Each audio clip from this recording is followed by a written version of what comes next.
3টা বাজে তার লগে বাইরেলা ছেলে, এই ছেলেরা, আরে একটা ছেলে হইলে একটা ছেলে বুঝো। তুমি যদি মার সন্তান হও, তুমি যদি মুসলমানের ঘরে জন্ম নিয়ে থাকো, তোমার বাবা মুসলমান, তোমার মা মুসলমান, একটা ছেলে, আমার কথা শোনো, একজন 3টা বাজে বাইরে হইলাই ফোলাডির লগে, রাতের 10টা পর্যন্ত আড্ডা দিলা, 7 ঘন্টা, একটা ছেলে তোমার একবার বললো না যে দোস্ত আসরের নামাজ পড়তি না, মাগরিবের নামাজ পড়তি না, এশার নামাজ পড়তি না? তুমি কোন দুঃখে এই ইবলিসের লগে চললা? এ তো শয়তান। কথা বলেন না কেন? এগুলো শয়তান না? কার লগে চললা? আপনারা ইবলিসরে দেখছেন নি? কেউ দেখছেন না? চান না চিন্তা করে দেখছেন নি কেউ আপনারা? আমি দেখছি, হ্যাঁ, আমি অহরহ দেখি, আমি নিয়মিত দেখি। আপনারা ইবলিস দেখেন নাই? আমি অনেক দেখছি। কোরআনে আল্লাহ বলছে ইবলিস ইন্নাশ শাইতান, মানুষের প্রকাশ্য শত্রু, আদুব্বুম মুবিন। যে কোনো হুজুরে জিজ্ঞাসা করে, কোরআনে আল্লাহ বারবার বলছে শয়তান কি শত্রু? প্রকাশ্য শত্রু। কি শত্রু কর না? তাহলে আল্লাহ বলতেছে শয়তান প্রকাশ্য শত্রু, তো আপনি দেখতেন না কেন? না দেখলে তো আপনি গোপনে কইলে, গোপন শত্রু কইতে হইলে। বুঝেন নাই আপনি কথা? বুঝা গেল। প্রত্যেকটা গুনাহ যেখানে সোয়ার হয়, যার উর্ফে সওয়ার হয়, তেই শয়তান। আপনি শয়তান দেখতেন না কা? বুঝো নাই? যে তোমার মোবাইলে উলঙ্গ ছবি দেখাইলে শুরু করছে, মনে করলে শয়তান দেখছো না? এই তো শয়তান, ও মাইতে, এই তো শয়তান। যেই মেয়ে বেপরদা নিজের শরীর দেখাইয়া হাঁটতেছে 8-7 কাপড় পরে, তুমি ইবলিস দেখছো না? এই যে হাঁটতে যাই দে, এই যে যাইতে আছে দে, বুড়ি তো আপনি চিনছেন না ইবলিস? এটাই তো ইবলিস। আল্লাহ তো বলছে প্রকাশ্য সত্য। হ্যাঁ, গুনাহ যার উপরে ভর হয়। 2 নাম্বার, ওয়াত্তাবা হাওয়াহু। আল্লাহ বলে বন্ধু, জীবনটা যার মনের ইচ্ছা মতো চালায়। কোরআন কোথায়, সুন্নাহ কোথায়, আল্লাহ কোথায়, ইসলাম কোথায়, আল্লাহর হুকুম কই, রাসূলের সুন্নাত কই, কিচ্ছুর কোনো খবর নাই। তার মনে যা চায় সেভাবেই চলে। আল্লাহ বলে বন্ধু, এমন মানুষের সাথে বসবেন না।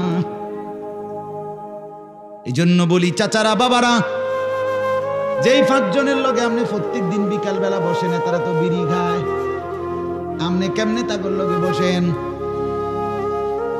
5 জন বিড়ি খাওয়াই না লগে বইলে ফেরেশতা তো আপনারে, এর মধ্যে আপনি যে বইছেন, ফেরেশতা আপনারে মনে করবে এই 5 জনের লগে এবড়া হলো জুনায়েদ বাগদাদি, তো কি আব্দুল কাদের জিলানী, কি কোন একজন বুজুর্গের নাম কোন? আপনারে একটা কিছু কোন?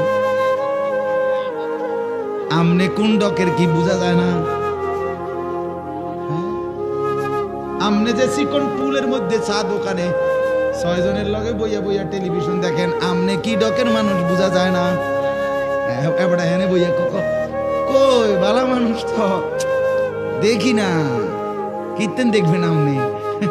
চাচা ভালো মানুষ আমার লগে নাইবেন আপনি? আমার মাদ্রাসার মধ্যে 85 জন ছাত্র হেফজখানায় পড়ে, শুধু হেফজখানা, মোট ছাত্র 400, আলহামদুলিল্লাহ। তো এরা রাত্রে 3:30 বাজে উঠে, রাত 3:30 বাজে এই মাসুম বাচ্চারা যখন উঠে আল্লাহর কোরআন নিয়ে পড়তে বসে, আপনি এটা একবার দেখলে না বুঝবেন ভালো মানুষ কারে কয়। সাধুয়ানি কীর্তন টুয়ান ভালো মানুষ, হ্যাঁ, বিড়িখানার ফাঁকি দিয়ে ভালো মানুষ টুয়ান কীর্তন। রঙিন টেলিভিশনে রাক্ষসের মতো আগ করে টেলিভিশন চান, আপনি কীর্তন ভালো মানুষ টুয়ান। আপনি কোথায় পা? ভালো মানুষ তো চা দোকানে থাকে না, ভালো মানুষ তো টেলিভিশনের আড্ডায় থাকে না, ভালো মানুষ তো বিড়ির আড্ডায় থাকে না। ভালো মানুষ যদি খোদার কসম না থাকতো, আল্লাহর জমিন চাঁদ উঠত না, সূর্য উঠত না। নেককারের জন্য আল্লাহ দুনিয়া সাজাইছে। সিটার বাটফার, বেঈমান নাফরমান নেককারের উসিলা খাইয়া দাও। আরে বেটা, হাদিস এটা। রাসূলুল্লাহ সাল্লাল্লাহু আলাইহি ওয়াসাল্লামের জামানায় 2 জন সাহাবী, আর 2 ভাই, আমি নিজে এই হাদিস পড়াইছি। 2 ভাই, আপন 2 ভাই, একজন কামাই রোজগারি করে, আরেকজন নবীর কাছে হাদিস শিখে, সারাক্ষণ নবীজির কাছে ইলম শিখে আর কি। তো ওই ভাই একদিন আইসা নবীজির কাছে বলছে, ইয়া রাসূলুল্লাহ, তে একটা কাম করে না, হাদিস এটা, একটা কাজও করে না, সারাক্ষণ আপনার কাছে ইলমের জন্য পড়ে থাকে, হ্যাঁ, হাদিস শিখার জন্য। আমি একলা কষ্ট হয় আমার। আল্লাহর নবী সাল্লাল্লাহু আলাইহি সাল্লাম বলছেন, লাআল্লাকা তুরযাকু বিহি। সাহাবী শুনো, ওই বেটারে কইছে, বড় মিয়া রে, আল্লাহ পাক তার বরকতে তোমারে খাওয়া।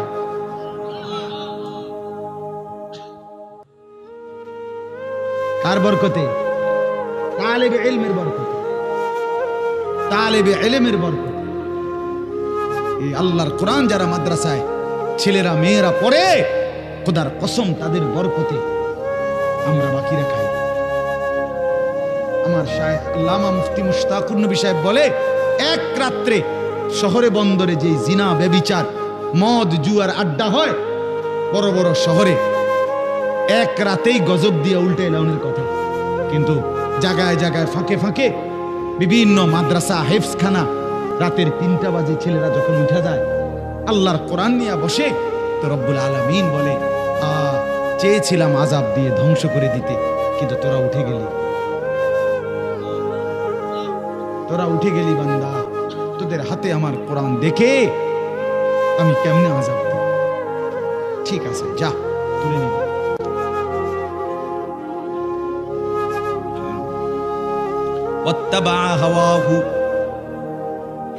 আল্লাহ বলেন, মনের ইচ্ছা মতো যে চলে বন্ধু, তার সঙ্গে বসবেন না। 3 নাম্বার, ওয়াকানা আমরুহু ফুরুতা।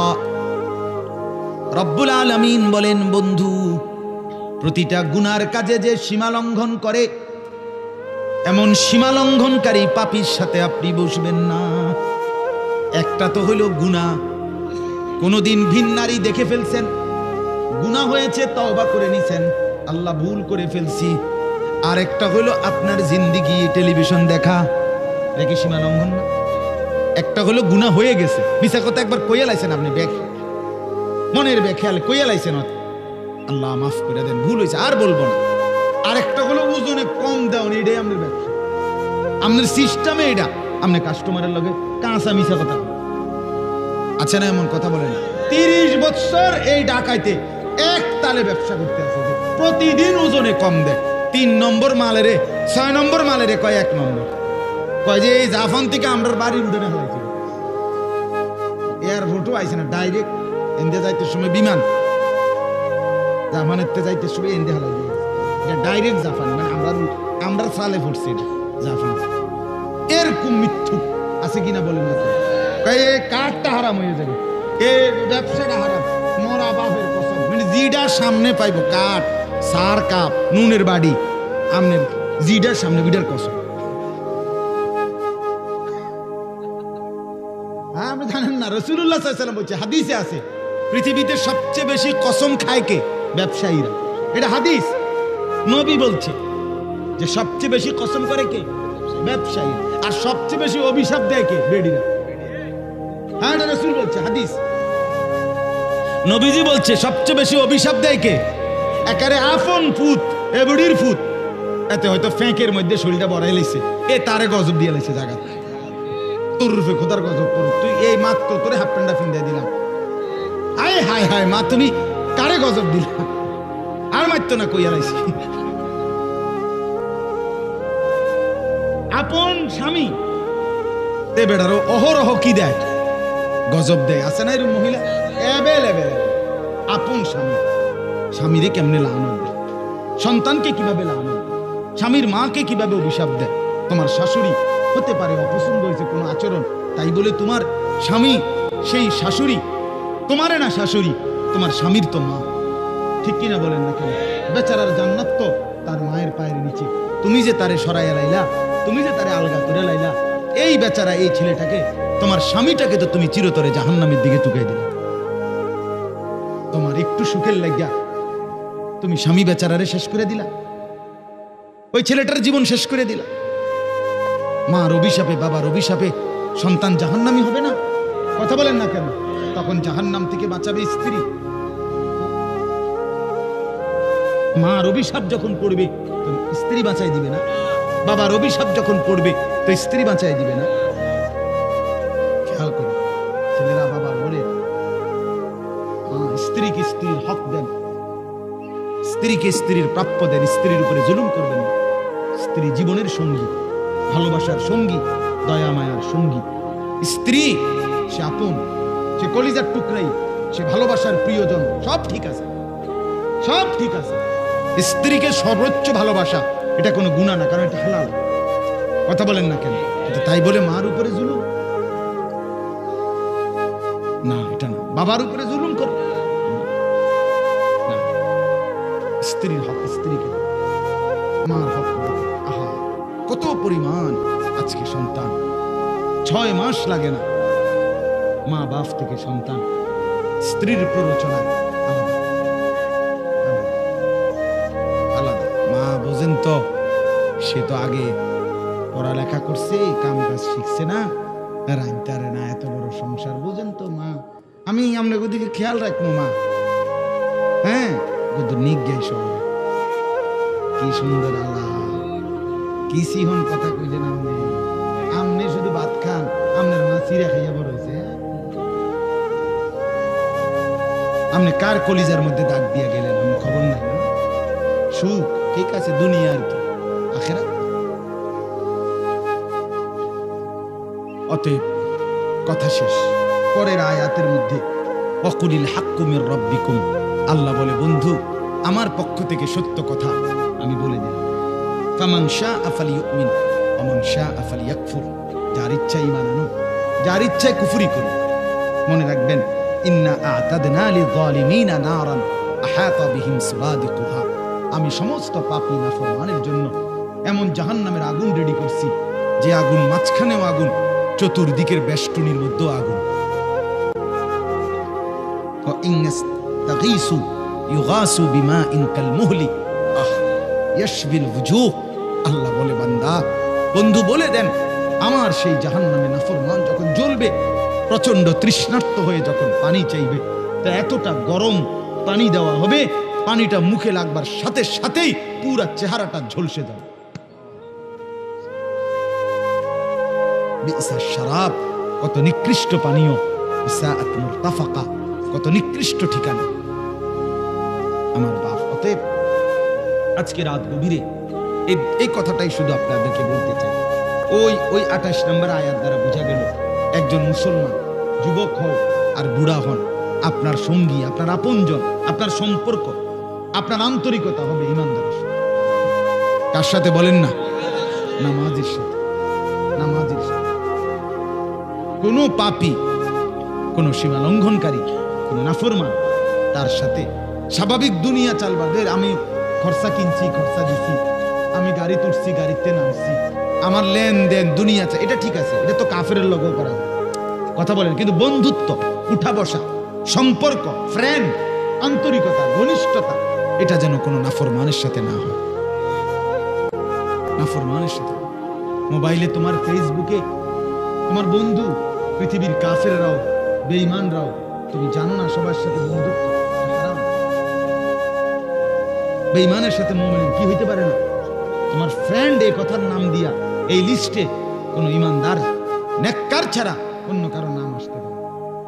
এর 80,000 ফ্রেন্ড, এই দুটি ফ্রেন্ড তুমি ফিন্দো কেন? ফুল ফ্রেন্ড ফিন্দো কেন? কিন্তু পুরাটাই তোলে ফ্রেন্ড, শার্ট গাও দাও কেমনি? আল্লাহ আমাদেরকে মাফ করে দেন। অতএব আমার বাপ, আমরা কি বুঝাইলাম? বুঝাইলাম এটা সঙ্গী বানাবেন কাকে? ইমানদারকে। বলেন না, বলেন নেককার। নবীজি বলছে, আল মারউ আলা দীনি খালিলিহি ফালইয়ানজুর আহাদুকুম মান ইউখালিল। নবীজি বলেন, প্রত্যেক মানুষ তার বন্ধুর রঙে, গুণে গুণান্বিত হয়। অতএব তোমরা খেয়াল রেখো কাকে বন্ধু বানাচ্ছ। আমাদের প্রিয় নবী সাল্লাল্লাহু আলাইহি সাল্লামের পুরা 23 বছর আদবের মাধ্যমে বলে, আদব, সৌন্দর্য। ইসলামের সবচেয়ে বড় বৈশিষ্ট্য হলো ইসলামের সবকিছু আদব। যেটাই সুন্দর, ভদ্র, রুচি সম্পন্ন, যেটাই বাস্তব, যৌক্তিক, উপযোগী, সময় উপযোগী, এটাই হলো ইসলামের বিধান। প্রত্যেক জায়গায় যা কিছু সুন্দর, সেই হুকুমটাই হলো ইসলামের। ইসলামকে বাদ দিয়ে অন্য কোনো ফ্যাশন, কোনো রং ঢং, কারোটাই এই পর্যন্ত ইসলামের সৌন্দর্যের চাইতে বেশি প্রমাণিত হয় না। ইউরোপদের না, আমেরিকারও না, ইটালিরও না, লন্ডনের কারো কাছে। ইসলামের সৌন্দর্য হলো বসে প্রস্রাব করা, আড়ালে গিয়া পেশাব করা। নবী সাল্লাল্লাহু আলাইহি সাল্লাম আড়ালে পেশাব পায়খানার জরুরত ছিল। তো ইউরোপ মনে করেন বা আধুনিক করতে করতে এটারে এখন একবারে কমট উর্ফে উঠাইয়া দিছে, দিয়া বলছে শুধু চেইন খুললে সোজা খারাইবেন আর পেশাব। এটা হইলো সবচেয়ে লেটেস্ট। তো এটা কি সুন্দর হইল। তাইলে বোঝা গেল মূলত ইসলামকে বাদ দিয়ে তারা যা ডিজাইন করতে চাইছে শেষ পর্যন্ত এটা একবারে অসুন্দর হয়ে গেছে। আগে তো আপনার চেয়ার টেবিলে বসতো, খাইতো, এরপরে আপনার বিভিন্ন ছোট ছোট কনফেকশনারির মতো দোকান দিছে, ফ্যাশন বানাইছে যে না চেয়ার টেবিল নাই, এমনি ফ্রিজে দিব হইতে আপনার একটা বার্গার আপনি দাঁড়াইয়া দাঁড়াইয়া খাইবেন, টিস্যু দিয়ে মুচ্ছা যাবেন না। এটাই ডিজাইন। আসলে এটা ডিজাইন না, মূলত ওনার জায়গা কম। ওনার দোকানে কি আপনারে ফাঁকি দিল আর মানে অল্প জায়গার মধ্যে সারাই দিল ডিজাইন কইয়া। হোটেল এটা চেয়ার টেবিল বানাইতে হইলে তো জায়গা বাড়াইতে।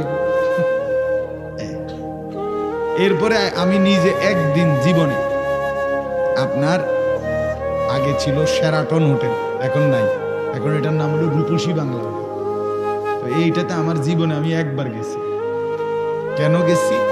পাকিস্তানের সারা পৃথিবীর বিশ্ববিখ্যাত আলেম আল্লামা তাকি উসমানী দামাত বারাকাতুহুল আলী হযরত ওই হোটেলে একটা বড় সেমিনারে বয়ান করছিলেন, ওনার বয়ান শুনতে গেছিলাম। তো সেখানে দুপুরের যে খানার আয়োজন করছে না, হোটেলের ভিতরে সিস্টেম হলো ওই বড় একটা হল রুমের মতো, চারদিক দিয়া টেবিল, মানে টেবিল নেই, কাঠের মতো লাগানো, আর ওই যেখানে খাবার দেয় ওই না আমনে গিয়া সিরিয়াল ধরে হ্যান থেকে আমনে গিয়ে আনতে হবে, আমনে অর্ডার দিবেন, আমনে হাতে করে আনবেন, আমনে আইনা এরপরে আমি খারা খারা। বাহ, এটা আধুনিক, অতিরিক্ত আধুনিকতার সাফে ভরা। কারণ আমার গিয়া আমি অর্ডারে দেওয়া লাগছে, আমি খারে দেওয়া লাগছে, আমি গিয়া হাতে করে আনো লাগছে। এই হলো আধুনিকতা। ওই সময় ওইটার বাথরুমে গিয়া, এর বাথরুমে আগে গিয়া দেখছি আপনার কোনো খান দিয়ে পুরাটা বাথরুমে পানির কোনো সিস্টেম নাই, শুধু বড় বড় টিস্যু।